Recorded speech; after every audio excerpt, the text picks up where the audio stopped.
जे आहेत फकीरचंद बन्सल आपल्या क्लायंटचं नाव, की त्यांच्यासाठी त्यांना मेडिक्लेम पॉलिसी हवी होती. तर त्यांची ती रिक्वायरमेंट होती. मग जस्ट काल संध्याकाळी त्यांचा मला कॉल आलेला होता की माने सर आज फ्री असशीला तर सेकंड हाफमध्ये तुम्ही येऊन जावा आणि आपल्याला मेडिक्लेमच्या संदर्भामध्ये बोलायचं आहे. तर आज बरोबर मला वाटतं एक दीडच्या आसपास मी इथं आलो. भेटणंही झालं, खूप सारे डिस्कशन झाले. जशी त्यांची मेडिक्लेम पॉलिसी आधीची गेली 2018पासून ती पॉलिसी सुरू होती आणि त्या पॉलिसीमध्ये 5 लाखाची पॉलिसी प्लस 2-3 लाखाचा बोनस ॲड झालेला, असं 8 लाखाचं कव्हरेज झालेलं होतं.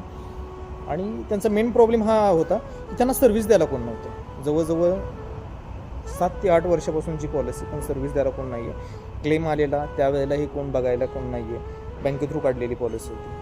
सर्व प्रॉब्लेम सॉल्व्ह करून छोटीशी गिफ्ट त्यांच्याकडून स्वीकारून त्यांच्या तरुणपणातला फोटो पाहतच गाडीवरून ऑफिसला निघालेलो होतो. मनात खूप सारे विचार सुरू होते.